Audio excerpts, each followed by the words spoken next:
Welcome to the Bridge Podcast. Joining us today is Rialto USD's new Superintendent Dr. Alejandro Álvarez. We are also joined by Audrey Gonzalez, a Myler High School senior and the district student board member. Today's conversation brings together district leadership and student voice as we get to know Rialto USD's new superintendent, hear directly from the student board member, and explore how their perspectives come together in service of students. Let's get started. Hi, I'm Saida Joffrey, and welcome to the Bridge Podcast. Today we have Dr. Alejandro Álvarez, and I've got to tell you, there's so much buzz going around in the community of Rialto. So hopefully our viewers are watching and they get a closer look at you and where you come from and the things that you've done. And of course, we have our student board member here, Audrey Gonzalez. Let's get started. Quickly, we're going to start with you as our student board member. So from Myler High School, you started off at Simpson Elementary School, Rialto Middle School, and then you went to Rialto High School, and now you are a senior graduating from?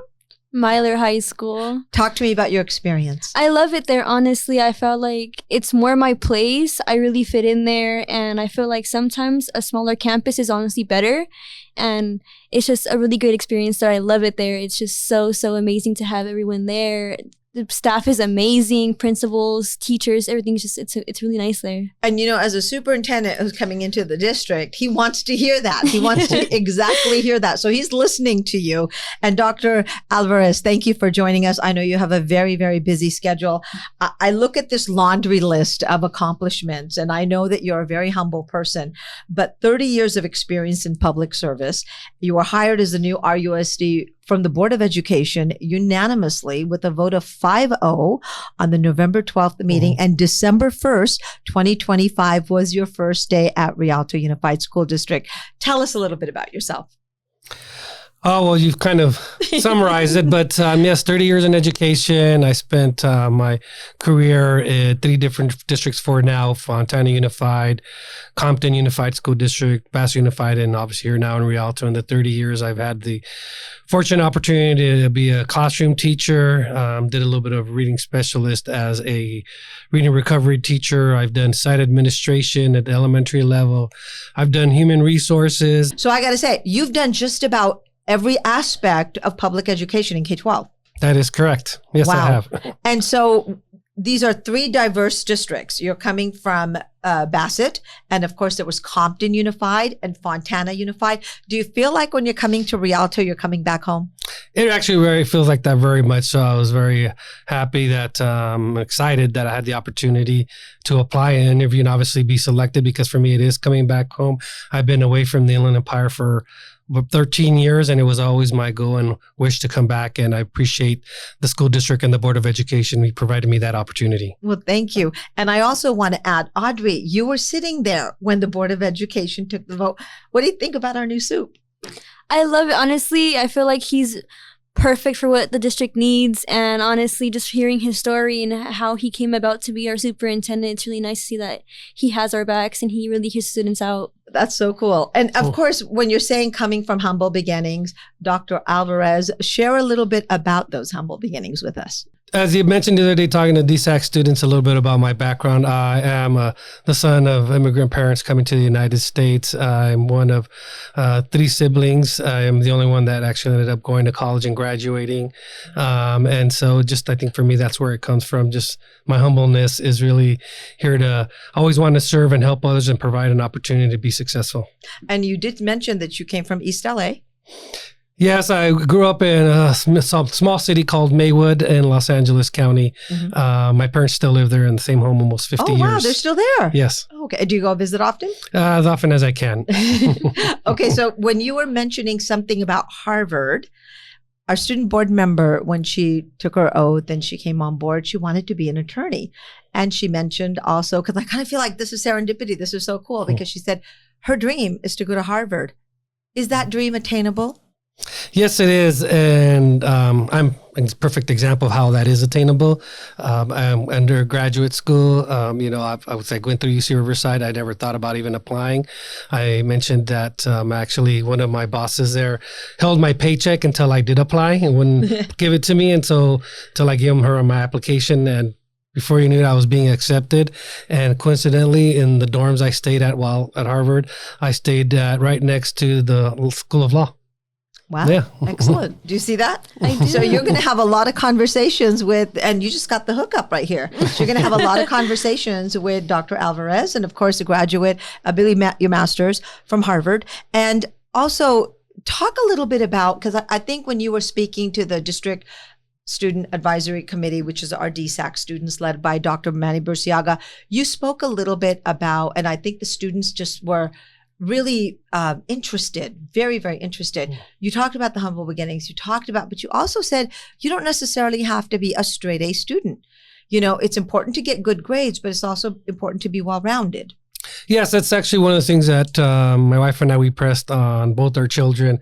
Really, for myself, as I mentioned, I didn't have the 4.0 as part of undergraduate. I was kind of teetering on a 3.0. But one of the things I always made a point is really to be involved in extracurricular activities, organizations, clubs that are kind of geared toward what you want to do in your career, and even some social clubs. And so that's something we kind of instilled in our daughter as well. And I think for me, that's what provides opportunities, not only to network, but to push yourself out there in uncomfortable positions if you're an introvert, to really open up and become social and be able to speak to people and put yourself out there. Excellent. Audrey, tell us a little bit about your experience, because in September at the Board of Education meeting, you were sworn in. So how is it going? How is it serving on the Board of Education? I love it. Honestly, it's a really great experience for me. I get to advocate for other students, whether it's the high school, the middle school, or even the elementary school kids. Like, it's just amazing to know that I'm their voice and to advocate for them and just to be all around their support and what they need to be seen and heard by our district. It's just really amazing. It's so special. You know what we love about you is that you are such a poster child for like everything positive about Rialto. You put it out there, and we love that because we know there's things that we need to fix, but you're also there to say, no. For a student, it's a good example of student leadership. So when you are at your Myler campus and then you show up to the school board meetings, you're taking notes. Or is that something you're taking back to your ASB, or are you sharing that information, or is that just for your knowledge? What is your aspiration after you graduate as a senior at Myler? Good question. So, honestly, everything that the students come to me about, I write down, I take into consideration. I do bring it up to teachers, ASB, principals, all of that. But just them, speaking to me and always just coming to me about what they need help and what they need to fix and what needs to be going on. Like, it just makes me really want to help people out and be that person for everyone to come to help.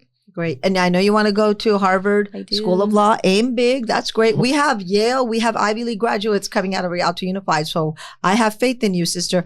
But you also want to do something else. I do. I want to be a tattoo artist. Yeah, okay. I do. You can do both. Mm-hmm. Can she do both? Of course she can. One thing that Dr. Álvarez said at DSAC, you don't have to be one-dimensional. You can do, remember when you're saying, you can do a lot of different things. You don't have to just do one thing. So that's great. Dr. Álvarez, you did speak a little bit about your wife and kids. We really want to share this because this is our pride and joy too. Miss Ochoa, she is a 2023, she was a teacher of the year at Morris Elementary School. So you are married. Yes. And two kids? Two kids, daughter 26 and a son 22. Okay, excellent. Mm-hmm. And you live in the Inland Empire? Yes. Okay. And so I think it's kind of exciting because when you have, Mrs. Ochoa, she's working at Morris, and you get to be the superintendent of the school district. You have a wider look at everything. But it seems to me you appreciate, because I've seen you go into classrooms, you appreciate what's going on in the classroom. What are some of your goals? Is it when you jump into your 100 days, is it going inside of classrooms, looking at everything? What are you looking at specifically? Maybe the top three. The top three. So the part of in going through classrooms and walking through school sites and facilities, because I've been doing the business job so long. The first thing that sticks out to me is facilities and conditions and how they look. Okay. And in the classroom, the school, yes, the campuses. So for whatever reason, I just started looking, making sure they're clean, they're neat, well taken care of. But obviously, I'm looking also at quality of instruction in the classroom and engagement between the adults in the classroom and the students, interaction, student engagement. Are they actively engaged, interacting with the teacher, talking to each other, things like that. I think those are kind of the main things that I'm looking for when walking through the classrooms and school sites. And so far, and I know it's only been less than a month, how do you enjoy Rialto Unified? Oh, I've enjoyed it. I love everyone here. I've enjoyed the conversations I've had with principals, classroom teachers, custodians, security. I've really made it a point to talk to everyone that I can when on school sites and some of the district facilities. And I feel very welcome, and I'm glad to be here. Well, we just got a call from a parent this morning, and I know that you had taken the call as well. And she just said, we're just so excited. We have a superintendent, and we really like him, and we want to move forward. So there's nothing better than that to start off. Now I'm going to go back to you. Tell me who your mentors are. Who do you look up to? Mainly my mom, my dad, but especially my teacher at Myler. She's really inspiring. She helps me with everything that I'm just working with, and she really supports my dreams and my careers. And see, it's one of those things that we say the magic happens in the classroom, so it goes back to the teachers. What's the teacher's name? I'm sure if she's watching, she wants to know who this teacher is. Miss Brizuela. She's my ASB teacher. Okay, and she's cool? She is. I love her so much. Oh, that's wonderful. Dr. Álvarez, I know that with 30 years of education experience, I mean, that's 3 decades. Do you look up to somebody? Do you look back and say, oh, my career? Because it's impossible to say just one person when your career is so well decorated. But who is somebody that you look up to? Oh, wow. There's so many people I've worked for. To be honest, it's hard to pinpoint one person because I think throughout my career, I've learned a lot from people of what to do, but I've also learned a lot of what not to do. And that's kind of, lessons learned, and hopefully you learn lessons from other people's mistakes. So you don't make those same mistakes. But to be honest, it's hard for me to point one person. That's true. Because with her, it's a college experience or K-12 experience. So she's looking at K-12. And in elementary, I'm sure you had a teacher that you really liked, or in middle school, you had somebody that you really liked. But when you get to more of a global perspective, so what you're saying is basically there's so many people that we can learn from. Yes, there is. And once again, I said throughout my career, from the classroom teacher first being hired and all my opportunities in education to advance my career, there's always been someone different who's been there to open up that opportunity for me, open the door, and then for me to learn from them and kind of take the next step. So like I said, that's why it's hard for me just to kind of say one person because it really is a mirror to people throughout my career. Oh, that's wonderful. Now, I know that January 14th, we look forward to a meet and greet at the Bistro on January 14th from 5 to 7. I know she's going to be there because she's already penciled it in, and we look forward to seeing you as well. But what we would like to do, Dr. Álvarez, is bring you back after the 100 days, and then you can give us kind of a look on some of the things that you're looking for this school year in the Rialto Unified School District. I look forward to it. Thank you. And so I want to leave both of you with one thing. Hobby. What is your favorite hobby? I love to draw and paint. That's one of my favorite things to do. That's like painting? In my free time, that's all I do, draw and paint. Excellent. What about you?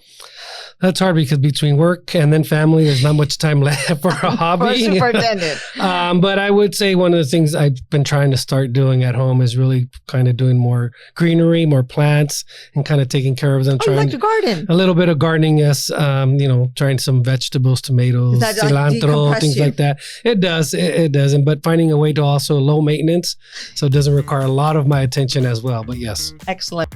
Well, thank you so much for joining us. And thank you for joining us. I'm Saida Joffrey. We'll see you next time on the Bridge Podcast.